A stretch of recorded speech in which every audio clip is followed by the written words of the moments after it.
Good evening. Welcome back to the Glazov Gang, our third segment of the episode, How Islam Ruined My Life. In this segment, we are discussing redemption, which is the period of our three guests, which came after the suffering and persecution under Sharia. Our three very special guests this evening, Amani Mustafa, the host of the Muslim Woman Show on the Al Hayat channel on satellite TV, Nonie Darwish, the author of the new book, The Devil We Don't Know, and Anni, Cyrus, a producer and an actress, and also a relative of the Cyruses?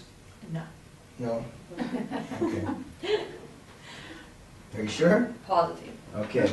Ladies, welcome back to the program. Thank you. Glad to be here. The best way, I think, to start this segment is that tremendous suffering that you've mentioned, but very uplifting themes when in the last segment you discussed your first contact with freedom. So let's begin with that very briefly, and then you can get into the theme of redemption. But Nonie was saying, and I have my own, even as a little boy, but my parents, when we came from the Soviet Union, out of the forced marriage, the beatings, the hatred, let's begin a little bit with your contact with the oxygen of liberty and freedom, and then the road to redemption. Go ahead. That would be a little bit before LAX in the airplane. I think the story that will stay with me for the rest of my life is when for the first time, I took my veil off in the airplane. And I was with my children. My son was 7, my daughter was 6. My son was raised to be a devout Muslim, and for the first time, he sees his mother's hair in public. And I took off my veil, and he looked at me and he said, "Mom, you're gonna go to hell." And I said, "Son, we just left." And he remembers this to this day. As my son graduates from his college, he's a pastor now, and he wrote me a poem. And part of it was, she taught me freedom by the freedom of her hair. I remember for the first time thinking, no one can tie me down with this again. No bondage again. That doesn't prove to be true, because shortly after, in 1 year, I would go across America in hiding for another 10 years of my life, chased by Muslims. But let's stay on the redemption side. Through the 10 years of me hiding from Muslim fanatics that wanted to kill me and kidnap my kids and take them back to their father in Egypt, through that time, God changed my life, my heart towards Muslim. Instead of anger, He showed me how much they need Him and how much they need freedom. So I was offered an opportunity to become a part of Al Hayat channel and Ministries Network. And it's a ministry that reaches out to Muslims all over the world. 85% of the world watches us. And our goal is to offer them the breath of freedom, that they need to know the truth of the evil teaching of Islam, and they can make their own choice. I am the host of the Muslim Woman Show today, and every show I end with this phrase: with Christ, you have a choice. Because a Muslim woman never knew she had a choice. She was always told, you don't have a choice, you do what you're told. Her husband made her pray, because he has authority to order her death by the Islamic law. Thank you, Amani. And the tragedy is that under Islam, you are offering a choice, the West offers a choice, Christianity offers a choice, but Islam does not offer a choice, because if you leave Islam, like all three of you did, there is a death sentence waiting for you. Can I say one more thing? Yes. Imams tell us today on all media, they say, there's no compulsion in religion. Yes, he's right. There's no compulsion in religion to make you come through. But once you're in, all the Islamic commentary says that there's no compulsion coming in, but there will be compulsion trying to get out. And the Imams teach that. And that's a very powerful point, Amani. And also, while there might not even be compulsion coming in, there's a lot of coercion and persecution, because under Sharia there's a disadvantage to being a non-Muslim. Absolutely. Big time. Mm-hmm. Nonie? Well, I'll go back to just I remember being in the American embassy, filling out papers to immigrate to America.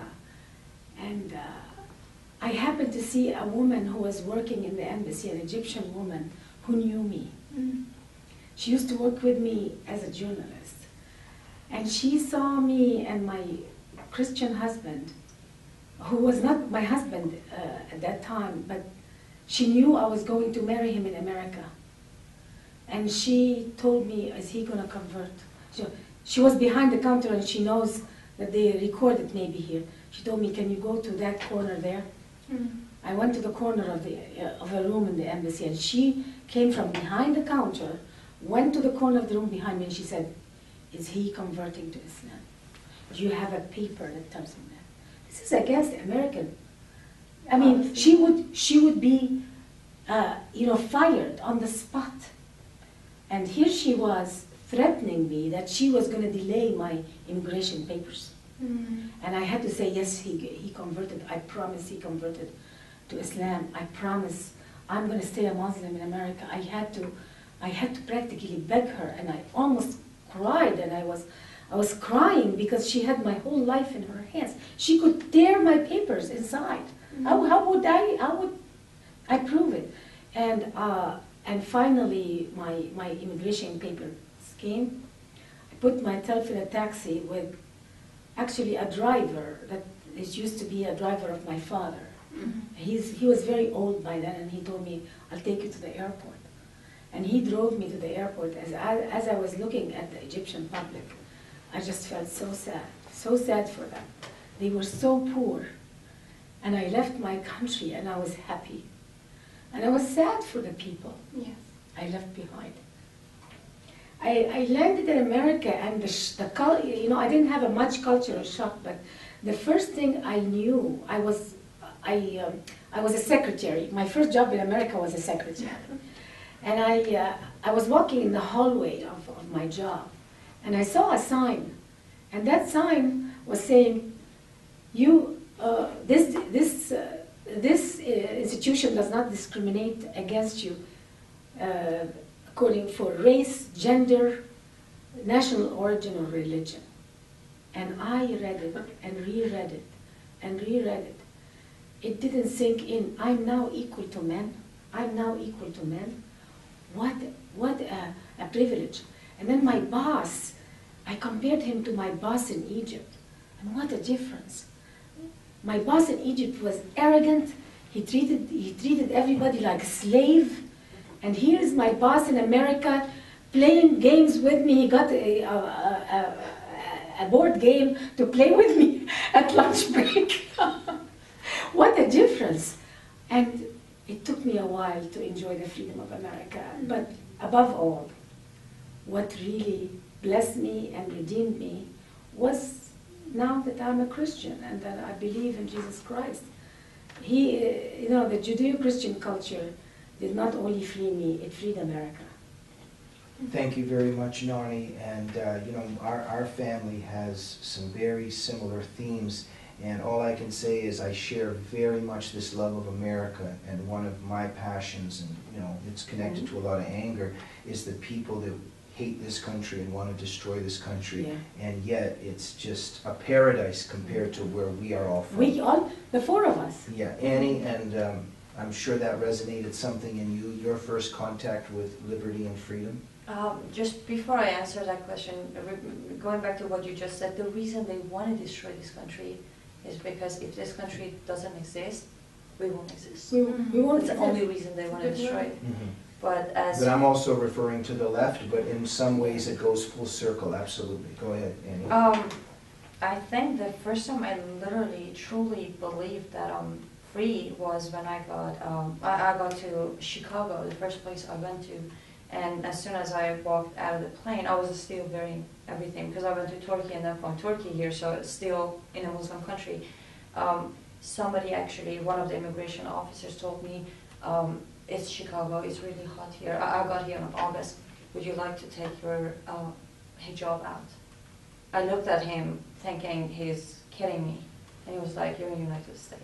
You don't have to do that anymore. And he basically removed it for me. And I just felt like this huge, and I'm 18 years old, by the way, when I got here.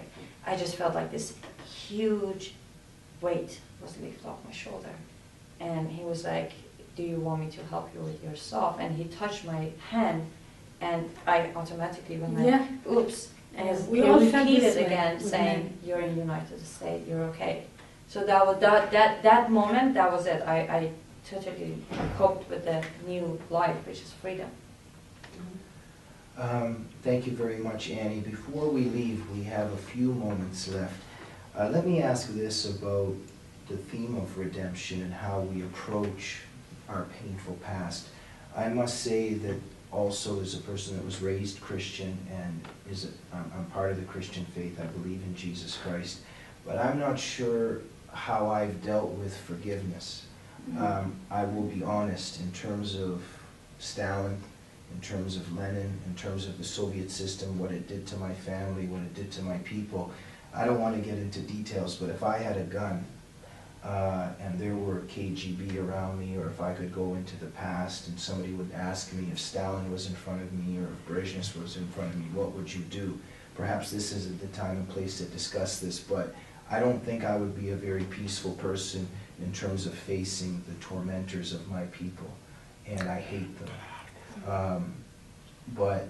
And there's a lot of anger in me. Let me shift that. Is there forgiveness? Is there sadness?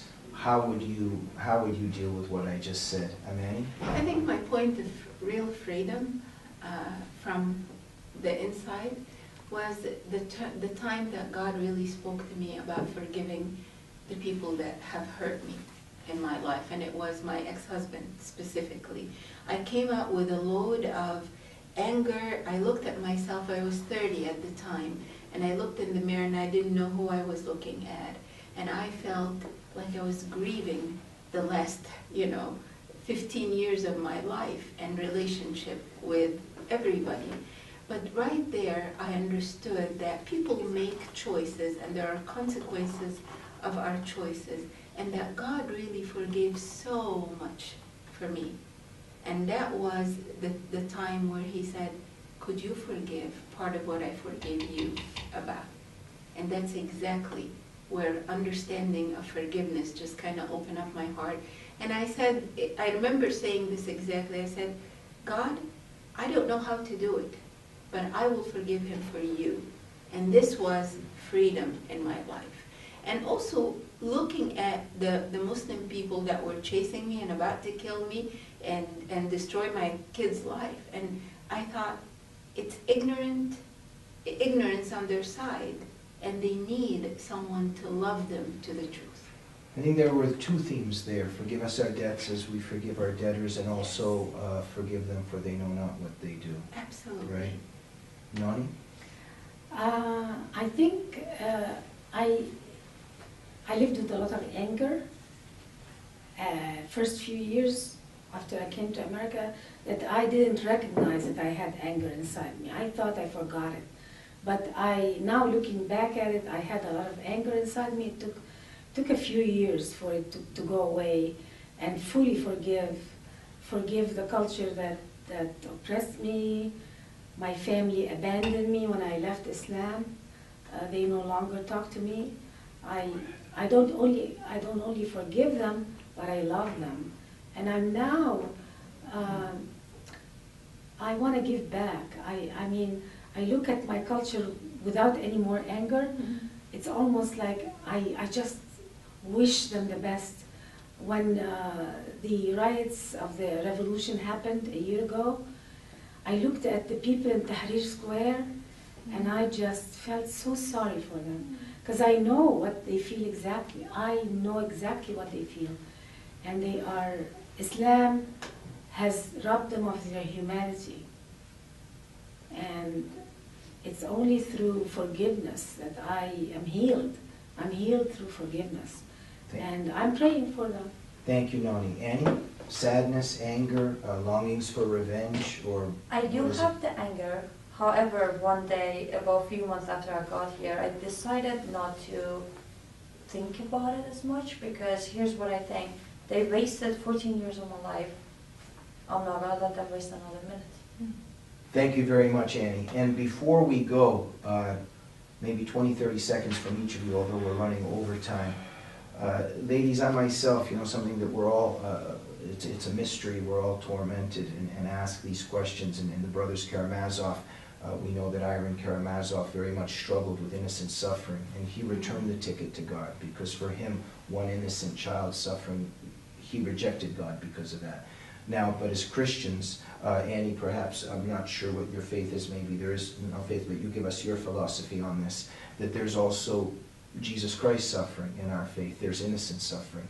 What I want to leave with is, when we look at all this suffering, when we look at innocent suffering, our own suffering and the suffering of innocence, is there any meaning in this? What meaning do you find when you reflect on your own suffering and the suffering of your brothers and sisters under Sharia? Is it meaningless? Is there meaning? What can you leave us with? Amani? I'll leave you with a verse from the Bible that holds a lot of meaning in my life. Consider it all joy, my brothers, when we fall under many trials. Because today, because of the trials, God gave me a way to feel for women like Annie. When she said that she took her veil off, I couldn't hold my tears, because I understand that strife for freedom. And for the women that I teach today and speak to, I can understand their pain, and I can show them the way to freedom. Thank you, Amani. And there's something in, I think, in the Old Testament, as well as through Christ's death, that it's through brokenness and through suffering that we're all joined together, perhaps in some ways. Yeah. Nani? I'm just praying for the Egyptian people and the Muslim people in general to understand what their true enemy is. Because I see them going in circles like a dog chasing its tail.